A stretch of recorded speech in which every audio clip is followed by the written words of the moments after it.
Hey everyone, welcome back here to our coverage of AWS reInvent 2025 from Las Vegas. I'm really happy to have my friend Margaret Dawson here. Margaret is the CMO at SUSE. But beyond that, she's one of the most interesting people that I love interviewing, to tell you the truth. And here I'm being your partner today. Yes. We're doing a different thing. You know, if you can't tell, SUSE is our sponsoring partner for our Textron TV coverage this year at reInvent. You've seen this up here, you know, all throughout the show, but now we actually have someone from SUSE here to talk to. Here's the deal though, we're gonna be doing a couple of different interviews. Today, right now, I just want to kind of lay out, Margaret, sort of an overview. And also I wanted, look, you're a veteran of reInvent. Yep. Right? You've been here a bunch of times, as have I. This one feels a little different. And if you don't mind, let's start right with that. Okay. What's different this year? Well, what's the same is it's still a lot of people. Oh, yeah. I haven't seen the count, but it is massive. So it feels bigger than ever. It feels like we've come fully back from whatever downturn we had. Yeah. What's different? You know, the one thing that's interesting, and you and I have chatted about this a little bit, is that we're not hearing the word cloud.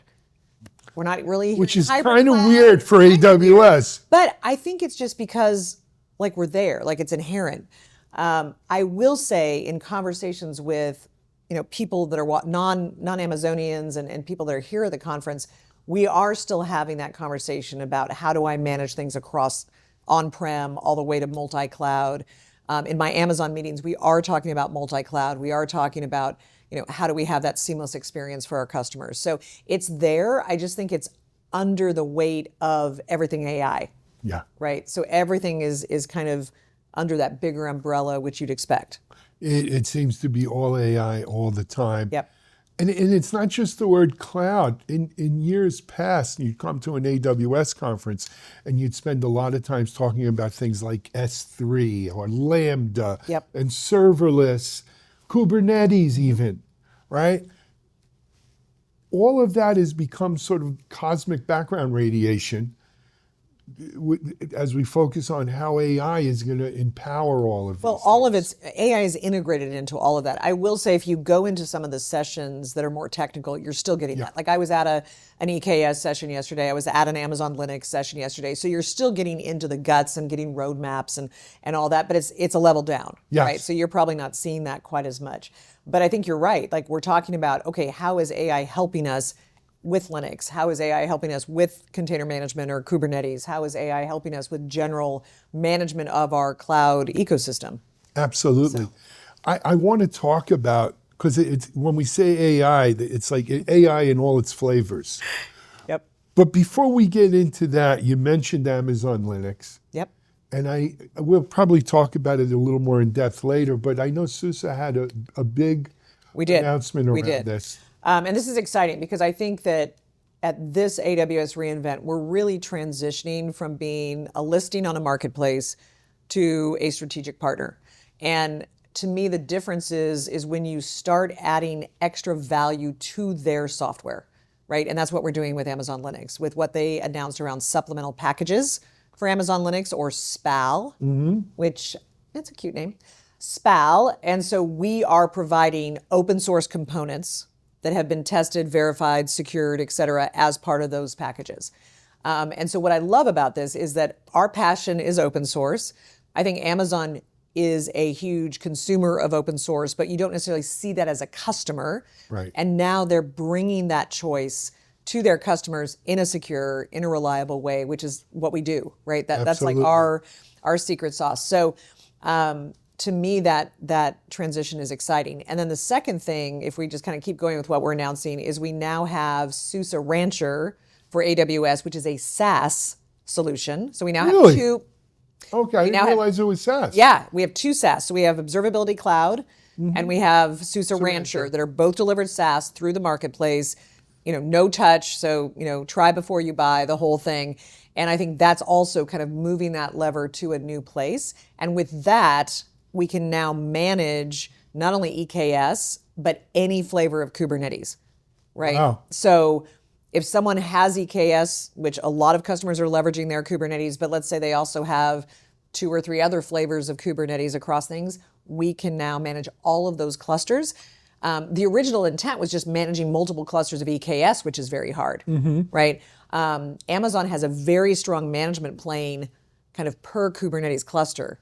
But not. This way, right, we can help you manage all of those clusters plus any other flavor. I think that also comes into play if you're using multi-cloud, right? You've got some 100%. Kubernetes on AWS, some's on Google or Microsoft or somewhere else or Oracle, wherever. You could manage them all with that. That's right. I want to go back to SPAL, S-P-A-L. So I'm a security guy. I've got 25, 30 years before we called it cyber. Yep. One of the biggest problems we face right now is this, what we call software supply chain security. Right? Because software today is kind of Frankenstein. We put together a lot of components, pieces, scripts, add a little special sauce, and out it goes. Being able to put in these components and pieces that we know are secure. They're not injected with malware. They're up to date. There's someone else's job to make sure they're But there's still all the open source pieces that the developers love, right? So we are testing, and that is exactly what you want. As if I was a CIO at an enterprise right now, you want your developers to build the apps the way they want to build them, but you cannot afford to have an untrusted or potentially vulnerable component in any way. If you're a CISO, a CISO, well, CISO would be even more that way. Yeah, correct. You're loving this because that's how malware gets injected 100%. into our supply chain. Yep. Right? And I think that's critical. And I mean, this is our whole value prop, right? Is taking open source and putting it through that trusted supply chain. And I was thinking about this, an analogy, and I love cars, so I just went back to cars. Like, you think about the old days with Ford, they built everything. Every component was Ford, every manufacturing line, the whole supply chain was a single company. Airplanes, same way, Boeing. Yep. Today, everything Third is party. subcomponents. Yeah.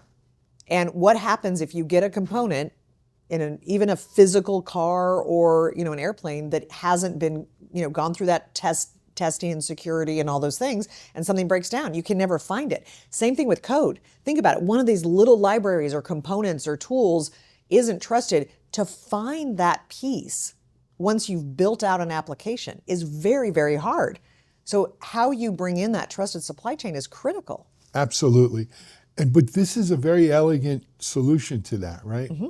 And they don't have to leave Amazon, because remember, developers love working in AWS. They do. Yes, they do. It is and that's really the AWS secret sauce. It right? is. They grab the I feel like we forgot one of our announcements. Yes, you did. There's a third one. There is. The other big one is we are integrating Amazon Q and Amazon Bedrock, so 2 foundational pieces of their AI story, with both of our Linux and SUSE Linux Enterprise and SUSE Rancher Prime.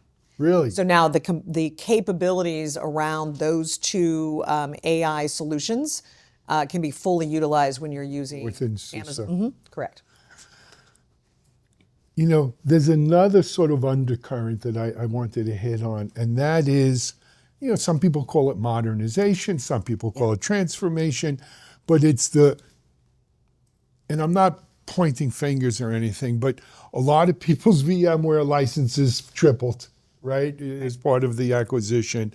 And it's not necessarily that they're moving off of VMware because of that license upgrade, but it's giving them time, a pause to reflect and say, hey, what options do I have?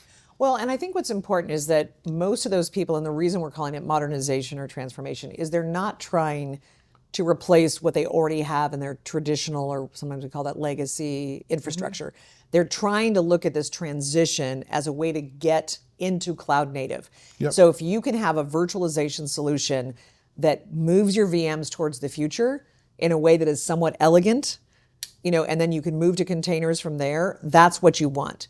Because right now that migration can be sometimes challenging. Yes. And so for SUSE, that's our sweet spot. So what we're saying is, look, we're not going to go into your data center and replace all that. But if you want to move some of those workloads to cloud native over time, we have a virtualization solution that is very sweet. And now we've made it easier than ever to move those VMs very, very quickly over to SUSE.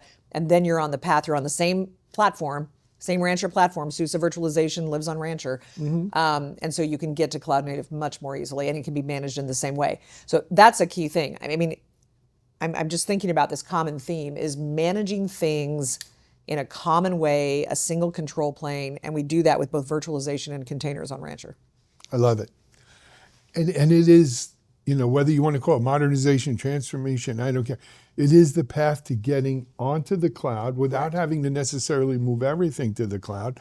But it's also about having one foundation, one platform that allows you to manage no matter where you are, whether it's AWS in your data center or another cloud provider or what have you. And that's critical because some people think they have to consolidate to have that control. And in some cases for sovereignty, maybe that's true. But I think most people want that control, but they also want choice. So how do you get choice with control? Control. I mean, to me, that's SUSE. So SUSE, I was just going to say, you spell it SUSE. But I feel like I'm on a TV commercial. But, you mentioned sovereignty. I do want to come back to that. We don't have time to jump into it right here because I wanted to return to all the many flavors of AI and that we're hearing here. No, I think this is something Amazon is doing very well at this, right? They have Bedrock, which is really all about foundational models, right? And how you can plug those in. And they're really starting to say, I don't know if it's bring your own LLM, but they're making it easier for you to work with many, many different models. Yes. With Q, they're really bringing together, agentic AI, generative AI in one place. So while we are seeing, I guess, a merging of these different flavors, I think we do need to be careful not to just say AI too loosely and assume that everyone knows what we're talking about, because there's very different things under that larger vernacular. Umbrella, sure. Margaret, you mentioned that it gives you freedom around your AI choices, what frontier model you want to use. Right. But also they announced something else called Forge, Right. which allows you to create your own frontier model. Now, look, there's only 4 or 5 frontier models in the whole world that we're all having to use right now. The ability to do that and bringing it down so that SMEs, small, medium enterprise and enterprises can create their own is an amazing, choice, or it gives people options to really do this. I don't know how many people are actually going to do it. Yeah, I don't know. I mean, I think that's that's going to problem. be a rare thing. But let's go back to what you just said, because I think thematically at reInvent and at AWS, something that excites me is that we are talking more about open source. We are talking more about choice. We are talking more about allowing people to work the way they want to work as they work with AWS and their, thousands of partner ecosystems. And that is exciting because I think that is a shift just culturally or value-wise. And I think, everyone sees that is the future and it's great for customers. Absolutely. I want to talk about partner systems and everything else, but we've got a few more interviews we're going to do. Stay tuned. We've got a great bunch of SUSE information, and not just SUSE. We've got AWS, our Amazon partners, the partners, everything going on here in reInvent. I'm looking forward to it, Margaret, but it's not just Margaret and I. We have more people coming on, so stay tuned for that. You're watching TechStrong TV. We're at AWS reInvent, sponsored by SUSE.